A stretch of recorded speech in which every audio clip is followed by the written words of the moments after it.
ধুর ধুর, কোনোভাবেই যেন সবজিগুলো রাখতে পারছি না।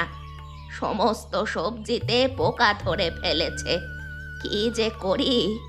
আজকে যদি এই পোকায় ধরা সবজিগুলো না তুলি, তাহলে দেখা যাবে সকালে ভালো সবজিগুলোতেও পোকায় ধরে ফেলেছে। তাড়াতাড়ি কাজ করতে হবে। যাক, অবশেষে বুড়িকে খালাস করতে পেরেছি। এইবার এই সমস্ত সম্পত্তি হবে আমার। কেউ টেরও পাবে না বুড়ির মৃত্যুর আসল রহস্য কি। আমার পথের কাঁটা সরে গেল। যখন বুড়িকে বুঝিয়েছিলাম তখন বুড়ি আমাকে অপমান করেছিল। সেই অপমানের ঋণ পরিশোধ করলাম আজকে। আরে আসুন আসুন, এখানে 2 টাকা ডাল সবজি পাওয়া যাচ্ছে, সবাই খেয়ে দেখুন আর আমাদের বুড়িমার জন্য প্রার্থনা করুন। এ সমস্ত কিছুই তো বুড়িমার জন্য, আসুন না। বলো তো কাকা, ব্যাপারটা কি হলো? এই গ্রামে জগদীশ, যাকে আমরা এতদিন খারাপ মানুষ বলে জানতাম, সে হঠাৎ করে বুড়ির মৃত্যুর জন্য 2 টাকায় ডাল সবজি খাওয়াচ্ছে কেন? আমিও তো ব্যাপারটা বুঝতে পারছি না, কেমন যেন গন্ডগোল মনে হচ্ছে। এটা অবাক হওয়ার মতো তো বিষয়। অবাক হওয়ার মতো বিষয় নয় তো কি? যে ছেলে জীবনে 2 টাকা কারোর জন্য খরচ করেনি, সে নাকি এখন বুড়িমার মৃত্যুর জন্য টাকা খরচ করে চলেছে, তাও আবার জলের মতো। আরে যা করে করুক, তাতে আমাদের কি? চ, আমরাও গিয়ে 2 টাকার সবজি ডাল খেয়ে আসি। আমাদেরই বা এত তদন্ত করে কি লাভ হবে? ওর যদি মন চায় বুড়িমার জন্য কিছু করতে, তাহলে করুক। এটা তো ভালো কাজ। ছেলেটা ভালো পথে ফিরে এসেছে, এটাই তো আমাদের জন্য অনেক। ভালো পথে না ছাই, 2 দিন পরেই দেখবি আবার যে কে সেই। এখন যত সব ভাঁওতাবাজি শুরু করেছে। বয়স তো আমার কম হয়নি, সব কিছুই বুঝি। সেই ছোটবেলা থেকেই তো দেখে আসছি। তা অবশ্য ঠিক কথাই বললে। চলো চলো, আমরাও গিয়ে খাই। তো বলো কাকা, খাবে নাকি 2 টাকার সবজি ডাল? ও চেখে দেখি কেমন সবজি ডাল করেছিস। এখন আবার জলের মতো খরচ করছিস, দেখি কেমন লাগে। অবাক না হয়ে পাচ্ছি নে। তোমরাও না কাকা, মানুষ সবসময় একরকম থাকে নাকি? মানুষ ভালো পথে ফিরে আসতে পারে না? বুড়িমার মৃত্যুর পর আমি আসলে আমার ভুলটা বুঝতে পেরেছি। ঠিক আছে, এটাই দেখার বিষয় যে তুই কতদিন এ পথে থাকিস। এখন কি করা যায় বলতো? তোদের কাছে আমি বুদ্ধি চাইছি, একজনও তো একটা বুদ্ধি দিতে পারছিস না, মাথা মোটার দল কোথাকার। বাবু, আমার কাছে বুদ্ধি আছে, কিন্তু সেই বুদ্ধি কাজে লাগবে কিনা জানি না। কি বুদ্ধি সেটা তো শুনি আগে। আপনার বাড়ির যে টয়লেট আছে, মানে পায়খানা, সেখানেই তো এই সোনা দানাগুলো লুকিয়ে রাখা যায়। সেখানে তো আর কেউ যায় না। এ আহাম্মক বলে কি, শুনলি শুনলি? আরে গাধা, ওরে টয়লেটে কেউ যায় না নাকি? ওরে তুই কি জঙ্গলে কাজ সারছিস নাকি রে? কিরে তুই এত দাঁত বার করছিস কেন? তোর মাথায় কোনো বুদ্ধি থাকলে সেটা বল। আমার কাছে বুদ্ধি একটা আছে। আমি একটা জায়গা জানি যেখানে মাটি খুঁড়ে রেখে দিলে সোনাদানাগুলো একদম অক্ষত অবস্থায় থাকবে। সেটা অবশ্য ঠিক কথা বলেছিস যে মাটি খুঁড়ে রেখে দিলে সোনা দানাগুলো অক্ষত অবস্থায় থাকবে, কিন্তু জায়গাটা কোথায়? 2 দিন আগে যে বুড়ি মারা গেল না, ওর দ্বারা সবজি বাগান ছিল। ওই সবজি বাগানে মাটি খুঁড়ে রেখে দিলে কেউ টের পাবে না, কারণ ওগুলো তো এখন কারণ না। ঠিক আছে, জায়গাটা তেমন মন্দ নয়, তবে ভালোভাবে কাজ করতে হবে, কিন্তু কেউ যেন টের না পায়। এ বিষয় নিয়ে আপনি আর একটাও চিন্তা করবেন না। আপনি যেহেতু আমাদেরকে অনুমতি দিয়ে দিয়েছেন, এখন আমরা ভালোভাবেই কাজটা সেরে তারপরই চলে আসবো। চল রবে।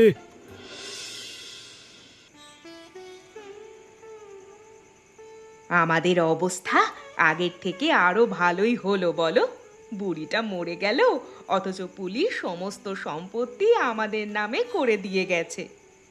করে দিয়ে গেছে না ছাই, সবকিছু হাতিয়ে নিতে হয়েছে। না হলে এই শয়তান বুড়ি কোনো দিন আমাদের কোনো কানাকড়ি পর্যন্ত দিত না। কি হলো, চুপ করে আছো কেন? কি ভাবছো? আরে না না, তেমন কিছু নয়। ভাবছি বুড়িটা কিভাবে মরে গেল কিভাবে। বুড়ি যে এত ভালো আর আমাদেরকে এত কিছু দিতে পারবে এটা তো আমি আগে কল্পনাও করিনি। আরে আমিও তো ভাবিনি, আমি তো ভেবেছিলাম বুড়ি হয়তো সবকিছু বিক্রি করে দিয়ে তবেই মরবে। যাই হোক, বুড়ি এখন মরে গেছে। বুড়ির জন্য প্রার্থনা করো। বুড়ি বড্ড ভালো মানুষ ছিল, তাহলে এত কিছু আমাদেরকে দিয়ে যায় বলো? সেটাই, এখন তো আর বুড়িকে নিয়ে কথা বলে কোনো লাভ নেই। এখন শুধু আমরা পারবো ওর জন্য ভালো কোনো কাজ করতে।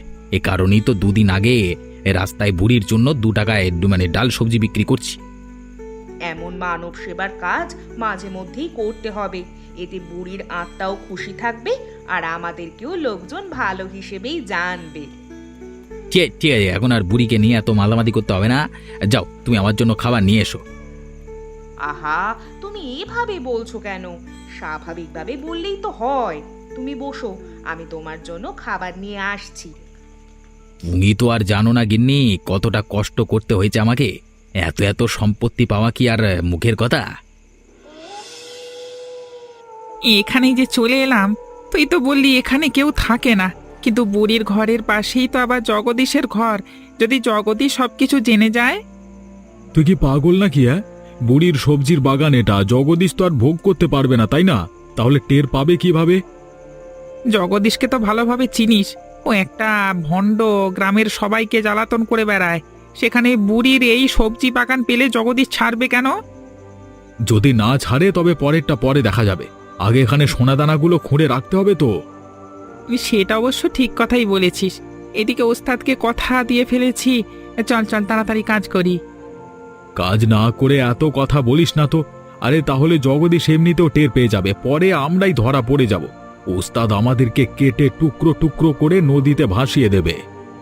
ঠিক আছে ঠিক আছে, আমি আর কথা বলবো না। আমি কি একাই কথা বলি? তুইও তো আমার সাথে বকবক করেই চলেছিস। কিন্তু এখানটা দেখে তো মনে হচ্ছে কেউ খুঁড়েছে। এমন দেখলে তো যে কারো সন্দেহ হবে। আরে তুই এত কথা বলছিস কেন? সেটা তো আমি দেখে নিচ্ছি কিভাবে কি করতে হবে। তুই এখান থেকে সর। দাদা, জগদীশ ছেলেটাকে তো দিন দিন দেখে অবাক না হয়ে পাচ্ছি না। এত এত ভালো ভালো কাজ করছে গ্রামে। ও সব তো ভাঁওতাবাজি, কবে আবার ভণ্ডামি শুরু করে সেটার অপেক্ষাই কর। ভণ্ডামি শুরু করবে মানে? ছেলেটা তো ভালো কাজ করছে, তবু এমন ধরনের কথা বলছেন কেন আপনি? তুমি নিশ্চয়ই এই গ্রামে নতুন এসেছো, তাই না? সে কারণেই জগদীশকে তুমি ভালোভাবে চেনো না। যদি ভালোভাবে চিনতে তাহলে বুঝতে পারতে ও কি জিনিস। সেটা তো আমি জানি না, কিন্তু এখন যে ভালো কাজকর্ম করছে এখন তো দেখে খারাপ মনে হচ্ছে না। তাছাড়া কেউ যদি ভালো পথে ফিরে আসতে চায় তাহলে তো তার প্রশংসা করা উচিত। কিন্তু আমার মনে হয় না যে ও ভালো পথে ফিরে আসার জন্য এমন কিছু করছে। আমার মনে হচ্ছে ও নাটক করছে। অবশ্যই কোনো একটা গন্ডগোল করেছে, সেই গন্ডগোল থেকে বাঁচার জন্যই এই নাটক করছে। ছেলেটা এমন ভালো ভালো কাজ করছে দেখে পরাণ জুড়িয়ে যায়, তবুও গ্রামবাসীরা ছেলেটাকে নিয়ে এমন অদ্ভুত অদ্ভুত মন্তব্য কেন করছে? কেন করছে সেটা না হয় তুমি নিজেই খুঁজে বের করো। তুমি একটা কাজ করো, ওর দিকে নজর রাখো, তাহলে আসল সত্যিটা জানতে পারবে। ঠিক আছে, আমিও দেখি ও ভালো পথে ফিরে আসবার জন্য নাটক করছে নাকি অন্য কিছুর জন্য। আমার ধারণা আমি আপনাদের ধ্যান ধারণা পাল্টে দিতে পারবো। তাই নাকি? ঠিক আছে, দেখা যাক কার ধ্যান ধারণা পাল্টে যায়। আমি তোমার জন্য অপেক্ষা করব। এত রাতে সবজি খেতে কে কি করছে? এখানে তো এত রাতে কেউ আসবার কথা নয়। গিয়ে দেখি তো একবার। কে রে? কে ওখানে? এত রাতে সবজি খেতে কি করছিস? এই রে, ধরা পড়ে গেলাম তো, এখন কি করব? কি আর করবি? পালা পালা, না হলে জগদীশ ধরে ফেলে রক্ষে থাকবে না। পালা। আরে আরে, পালাচ্ছিস কোথায়? এই দাঁড়া দাঁড়া বলছি। এত রাতে এখানে তোরা কি করছিস? কারা তোরা? ধরতে পারলে তোদের খবর করে দেব। আরে এসব আবার কি? এ সবজি বাগানের মধ্যে কি চকচক করছে দেখি তো। আরে এ তো দেখছি সোনা। এত সোনা দানাগুলো কোত্থেকে এলো এই সবজি বাগানে? এগুলো কি বুড়ির নাকি অন্য কারোর? আর ওই ছায়ামূর্তিগুলো, ওরা কি চুরি করতে এসেছিল এখানে? ভালোই হলো, আশেপাশে কাউকেই দেখতে পাচ্ছি না। এগুলো আমি ঘরে নিয়ে যাই, নিশ্চয়ই বুড়ি রেখে গেছে এখানে। বাবা গো বাবা, কি ভারী! এত সোনাদানা একসাথে আমি আর কখনোই দেখিনি। কি গো, এত রাতে কোথায় গিয়েছিলে তুমি? আর তোমার কাঁধে এই বস্তার মধ্যে কি আছে? আরে গিন্নি, তুমি যদি জানতে পারো না এই বস্তার মধ্যে কি আছে, তাহলে খুশিতে ভরে যাবে। হ্যাঁ, দেখো দেখো, আমি বস্তা ভরে কি নিয়ে এসেছি। কই কই দেখি দেখি, কি নিয়ে এসেছো তুমি? আরে, এ তো দেখছি সোনা। আমি কোনো স্বপ্ন দেখছি না তো? তুমি সত্যি করে বলো তো, এগুলো কি আসল? হ্যাঁ, সব আসল গিন্নি, সব আসল। যদি তোমার বিশ্বাস না হয় তাহলে পরখ করে একবার দেখো। এগুলো তুমি কোথায় পেয়েছো? এতগুলো সোনা আমি আমার জীবনেও দেখিনি। আরে, এগুলো তো বুড়ির সবজি বাগানে পেয়েছি। নিশ্চয়ই বুড়ি সবজি বাগানের ভেতরে মাটি খুঁড়ে এগুলো রেখে দিয়েছিল। কি বলছো তুমি? বুড়ির এত সম্পত্তি ছিল, এত কিছু ছিল? আমরা তো কিছুই জানি না। বুড়ি আমাদেরকে কিচ্ছু বলেনি। বুড়ি কি আর বলবার মানুষ, অথবা এগুলো আমাদেরকে দেবার মানুষ? এই কারণেই তো বুড়িকে খালাস করে সমস্ত কিছু আমি হাতিয়ে নিয়েছি। মানে কি বলছো তুমি? যা বাবা, মুখ ফুসকে বলিই দিলাম। রে, যাই হোক, বলি যখন দিয়েছি তাহলে সত্যটা শোনো। বুড়িকে আমি নিজেই মেরে বুড়ির সমস্ত সম্পত্তি হাতিয়ে নিয়েছি। তুমি এমন কাজ করতে পারলে? ধর, রাখো তোমার ভালো মানুষই। যদি এমন কাজ না করতাম তাহলে এই যে এত সম্পত্তি, সোনা দানা, এগুলো পেতাম নাকি কখনো? না, তা অবশ্য পেতাম না। তাহলে তো তুমি ভালো কাজই করেছো, বলো। ঠিক আছে, আমি এই কথা কাউকে বলবো না। তুমি এখন এই সোনাগুলো ভালোভাবে কোথাও লুকিয়ে রেখে দাও। কি হে ভায়া, কি অবস্থা তোমার? তুমি তো বলেছিলে আমার ধ্যান ধারণা নাকি পাল্টে দেবে। হয়েছে কিছু? বলেছিলাম তো পাল্টে দেব, এখন নিজেই মনে হচ্ছে পাল্টে গেছি। কি আর বলবো, দুঃখের কথা শুনলে আপনারাও কেঁদে উঠবেন। কেন, কি হয়েছে বলো তো? ও জগদীশকে আমি যতটা ভালো ভেবেছিলাম, ও ছেলেটা তার থেকেও বহুগুণ খারাপ। আপনারা তো জানেন ও শুধু খারাপ কাজ করতেই পারে, কিন্তু ও যে কতটা খারাপ কাজ করতে পারে সে সম্পর্কে আপনার কোনো ধারণাও নেই। আমার বেশ ভালোভাবেই ধারণা আছে। এখন তুমি বলো তো ঘটনাটা কি? ঘটনার কি হবে? ঘটনা ওই একটাই, জগদীশ এই গ্রামের বুড়িকে খুন করে ফেলেছে, তারপর তার সমস্ত সম্পত্তি হাতিয়ে নিয়েছে। কি? বুড়িকে খুন করেছে জগদীশ? আর বুড়িকে খুন করে নিজেই আবার বুড়ির নামে 2 টাকার সবজি ডাল খাওয়াচ্ছে? ব্যাপারটা ঠিক তেমনই। আমি গত রাতে নিজের কানে শুনে এসেছি। সারা রাত ঘুমাতে পারিনি শুধুমাত্র জগদীশের এই কথার জন্য। হ্যাঁ, যদি জগদীশ এ কাজ করে থাকে তাহলে জগদীশের অবশ্যই শাস্তি হওয়া উচিত। ও এতটা ঘৃণ্য একটা কাজ করবে এটা তো আমি ভাবিনি। আপনারাই সঠিক ছিলেন, আমি ছিলাম ভুল। গ্রামে নতুন এসে ওর এই ভালো ভালো কাজ দেখে আমি ওকে ভালোভাবে চিনতেই পারিনি। ছোটবেলা থেকেই জগদীশ এমন কোনো কাজ করতে দুবার ভাবে না। এ কারণেই তো বুড়িকে মারতে দুবার ভাবল না। একটা প্রাণ কিভাবে কেড়ে নিল! জগদীশের শাস্তি হওয়া উচিত। আমি ওর শাস্তির ব্যবস্থা করব। তোরা কি করলি এটা? কিভাবে করতে পারলি? তোদেরকে আমি খুব সাবধানে কাজ করতে বলেছিলাম, আর তোরা কি করলি কি? আসলে ওস্তাদ, আমরা তো বুঝতে পারিনি, এই কারণেই হয়ে গেছে। আমরা বুঝতেই পারিনি যে জগদীশ এত রাতে সবজি বাগানে চলে আসবে। জগদীশের বাড়ির সামনেই তো সবজি বাগান, তাহলে জগদীশ আসবে না এটা তোরা ভাবলি কিভাবে? তোদেরকে আরো সতর্কভাবে কাজ করতে হবে না? সেটা মাথায় রাখা উচিত ছিল। আমরাও যথেষ্ট সতর্কতা অবলম্বন করতে পেরেছি, কিন্তু তবুও ধরা পড়ে গেলাম। ওই সোনাগুলো সব জগদীশ নিয়ে গেছে, কিন্তু আমাদেরকে দেখতে দেয়নি। ওই সোনাগুলো না নিয়ে যদি তোদের দেখতে পেত আর তোদেরকে মেরে ফেলতো, তবু আমি খুশি হতাম। আমার এতদিনের উপার্জিত ধন সম্পদ সব শেষ হয়ে গেল। ধর, চলুন না ওস্তাদ, জগদীশের কাছ থেকে গিয়ে সমস্ত সোনাদানা নিয়ে আসি। তা তো আনতেই হবে। আমার এতগুলো সোনা আমি এভাবে ছেড়ে দিতে পারি না। জগদীশ কেন, পৃথিবীর অন্য পৃথিবী থেকেও যদি কেউ এসে এই সোনাগুলো নিয়ে যেত, তবু আমি তার কাছ থেকে কেড়ে নিতাম। তাহলে চলুন ওস্তাদ, এখনই রওনা দি। এখন না গেলে যদি সোনাগুলো জগদীশ বিক্রি করে দেয়। চুপ কর আহাম্মকের দলেরা, তোদের থেকে আমি আর কোনো বুদ্ধি নিতে চাই না। আমি যাব রাতে। এই সোনা এত তাড়াতাড়ি জগদীশ বিক্রি করতে পারবে না। আমি বলি কি ওস্তাদ, আমার কাছে আরো একটা বুদ্ধি। চুপ, একদম চুপ। তোদের কারণে আমি এই বিপদে পড়েছি, আর একটা কথাও তোরা বলবি না, গাধা। জগদীশ, জগদীশ, কোথায় গেলে? বেরিয়ে আয়, বেরিয়ে আয়। কি হলো কি?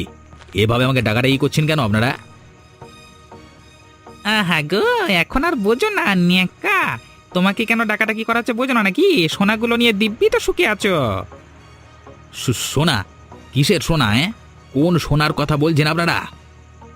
সেই সোনা, যে সোনা বুড়ির সবজি বাগানে তুই পেয়েছিস, ওই সোনা আমার। আমি নিতে এসেছি। আমাকে সেই সমস্ত সোনাগুলো ফিরিয়ে দে। বললেই হলো নাকি? ওগুলো বুড়ির জমিতে পেয়েছি আমি, তার মানে ওই সোনাগুলো বুড়ির ছিল, আর বুড়ির সমস্ত সম্পত্তি যখন আমার, তাহলে এই সোনাগুলো আমার। দেখ, বেশি কথা বাড়াতে এখানে আমরা আসিনি। আমরা এই সোনাগুলো বুড়ির জমিতে পুঁতে রেখেছিলাম। এখন ওই সোনাগুলো আমাদেরকে ফিরিয়ে দে, ঠিক আছে?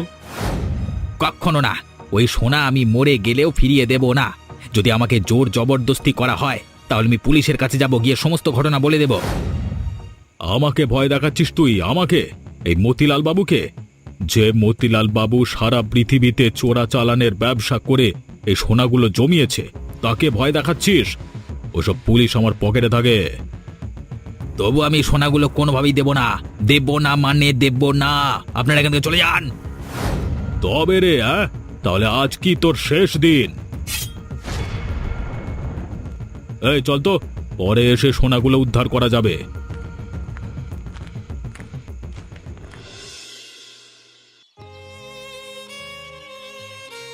কেঁদো না বৌমা, কেঁদো না। তুমি তো সব কিছুই জানো। আজকের এই পরিণতি জগদীশের হওয়া উচিত ছিল। তাই বলে ওকে একদম মেরেই ফেলবে?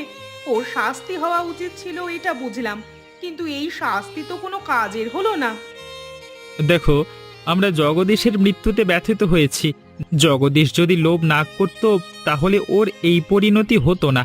এখন তোমাকে আমরা বলছি, তুমিও লোভ করো না। মানে কি বলতে চাইছেন? কি বলতে চাইছি সেটা হয়তো তুমি বুঝতে পারছো। আমরা বলতে চাইছি, ওই সোনা দানাগুলো যেখান থেকে পেয়েছিল, তুমি আবার সেখানেই রেখে দাও। না হলে যারা জগদীশকে মেরেছে, তারা এসে তোমাকেও মেরে দেবে। যদি ওই সোনাগুলো আমি ফিরিয়ে দেই, তাহলে আমি সারাটা জীবন চলবো কিভাবে? সেটা ভাবলে তো হবে না। তুমি একজন সুস্থ সবল মানুষ, পরিশ্রম করে চলতে পারবে। কিন্তু যদি লোভ করে সোনাগুলো নিজের কাছে রাখো, তবে তুমি নিজের প্রাণ হারাবে। ঠিক আছে, আপনারা যেহেতু এত করে বলছেন, আমি আবার ওই সোনাগুলো আসল জায়গায় রেখে দেব। এবার আপনারা খুশি তো? আমরা খুশি। তোমার যদি কোনো কিছু প্রয়োজন হয়, আমাদেরকে কোনো কিছু না ভেবেই জানাবে। আমরা গ্রামবাসীরা সবাই তোমাকে সাহায্য করবার চেষ্টা করব। অবশেষে আমি আমার সোনাগুলো উদ্ধার করতে আসতে পেরেছি। আমার সারা জীবনের সঞ্চয় এটা। আমি এভাবে ভেসে যেতে দিতে পারি না। দেখেছেন ওস্তাদ, আমরা পেরেছি জগদীশকে মেরে হলেও পেরেছি সোনাগুলো উদ্ধার করতে। একদম। এরপর কেউ আমার এই সোনাগুলোর দিকে নজর দিতেও ভয় পাবে। যে নজর দেবে তার প্রাণ আমি কেড়ে নেব। বুড়ি বাবা, সাপটা করতে গেল কোথায়? কোথায় কোথায় সাপ এসেছে? এখানেই তো বুড়ি সাপে কামড়ে মরে গেল। মেরে ফেল সাপটাকে, মেরে ফেল। মরে গেলাম ওস্তাদ, আমাদেরকে বাঁচান। ছেড়ে দাও, আমাকে ছেড়ে দাও। সোনা দানা আমার কিছু লাগবে না, আমি এসব কিছু চাই না। ছেড়ে দাও আমাকে, ওরে বাবা। আমার পাপ আর লোভের শাস্তি আমি এভাবে পেলাম, আর এতগুলো সোনা। এমনই মজার মজার গল্প পেতে আমাদের চ্যানেলটিকে সাবস্ক্রাইব করতে ভুলবেন না।